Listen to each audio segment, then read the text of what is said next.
Hello all, so welcome back to my channel again. So today's video is about common medical plus nursing abbreviation we use in UK. So actually this suggestion came from one of the students at my workplace. So hopefully this video is going to be helpful to you who are newly qualified nurses, students and even overseas nurses and doctors. So before I dive into my video, let me welcome you all and hopefully you all are doing well, keeping well and keeping motivated. So thank you all for supporting me, and if you are new to my channel, please consider subscribing. I will really appreciate that.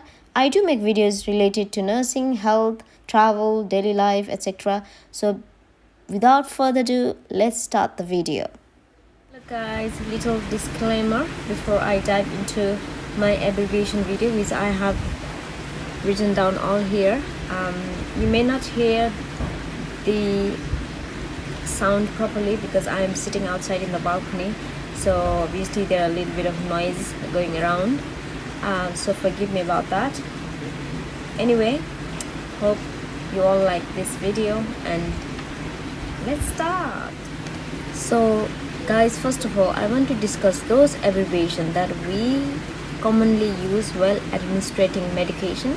So there are lots of abbreviations that we use for route of administration, for frequency of administration and many other things, and those are actually written down by the doctor, sometimes by pharmacists, by dietitians. Every medical professionals who have a right to prescribe or change the medication on drug chart may use abbreviation. So as medical professional we must understand.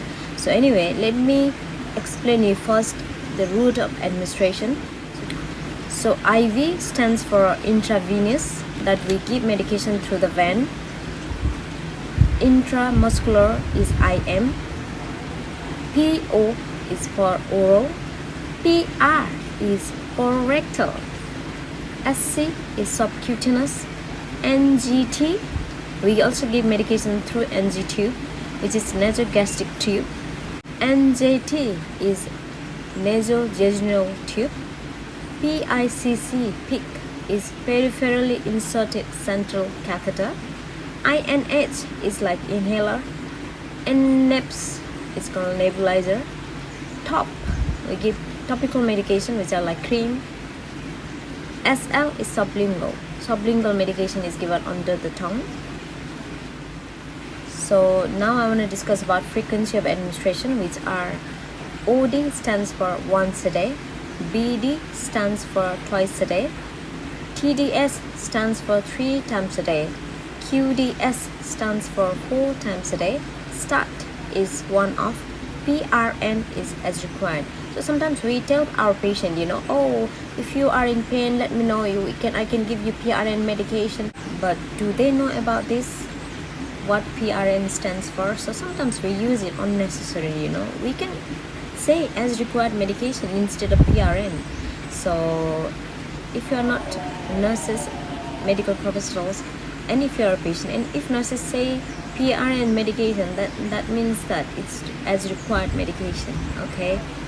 And others are WT is weight, which is very important, that we have to take our patient's weight, and some of the medications are prescribed according to the weight. So on your medication or prescription chart there is a space where you have to write down patient's weight.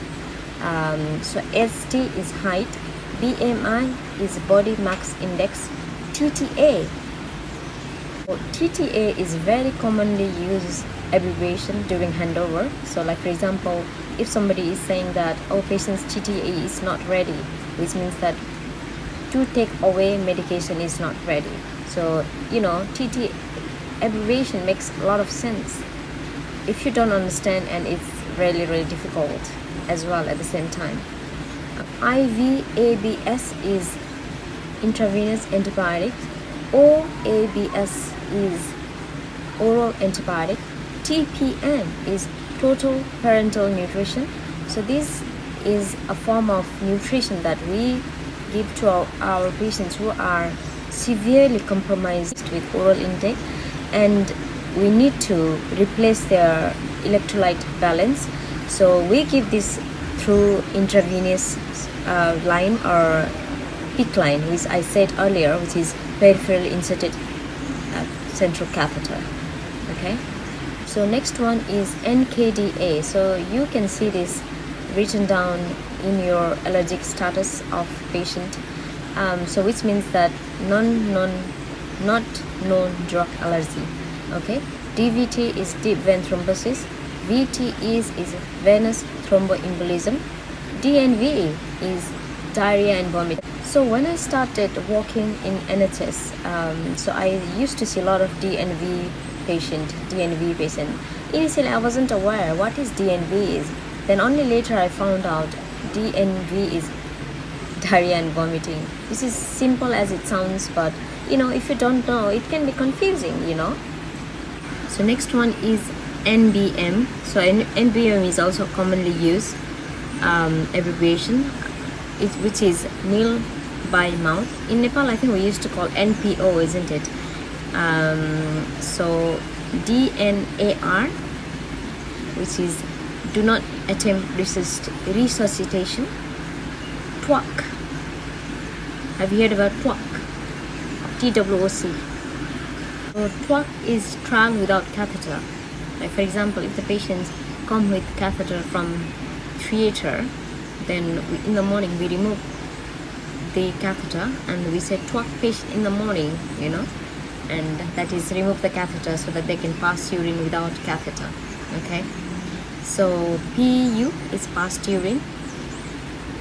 HOOF, HOOF, HOOF. For example, if we hear patient's HOOF form is done, which means that patient's oxygen order form is done. For example, any patient going home with oxygen who requires oxygen at home needs HOOF form done. Okay, so ED is emergency department, A and E is accident and emergency, BO is bowel open. What is bowel? Bowel is actually stool, feces. नेपालमा हामी बाउललाई stool भन्थे है, यहाँ चाहिँ bowl भन्दो रहेछ हैन, युकेमा चाहिँ. अनि अर्को चाहिँ BNO is bowel not open, BWO bowel well open. funny छ है. USS is ultrasound scan, PMHX is past medical history, SHX is social history, DHX is drug history, RTA road traffic accident, BIBA, so BIBA is brought in by ambulance. Next one is OBS. You will hear a lot of OBS in clinical area. Everybody will ask you, oh, have you done patient OBS?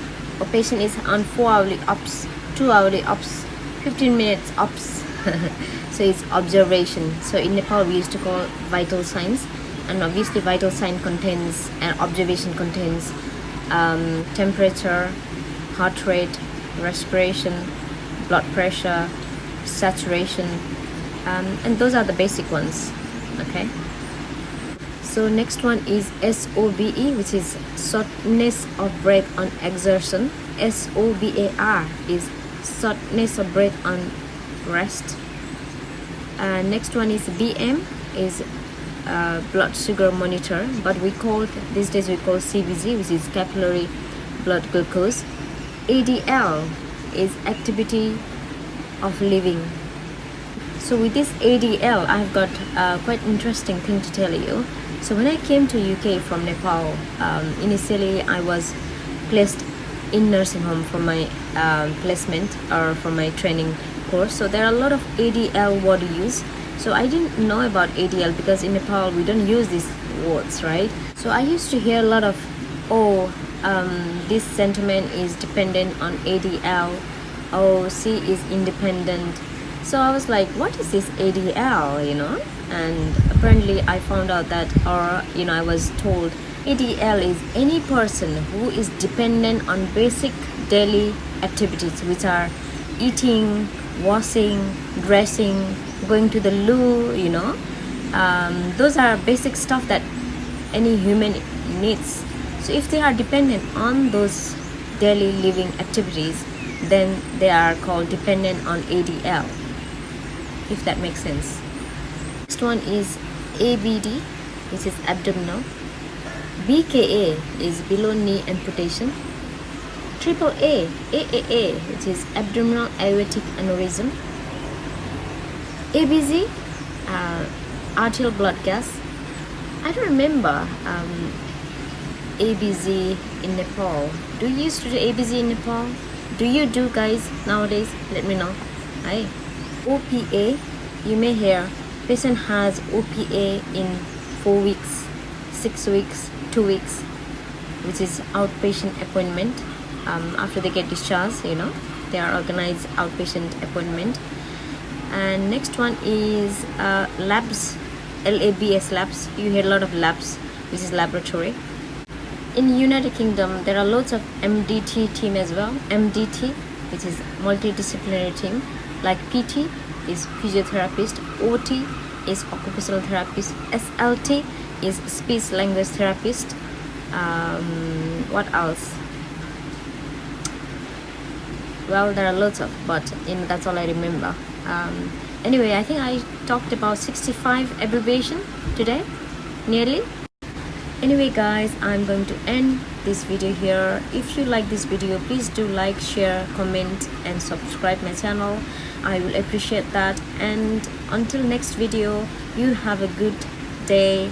Take care and bye. See you.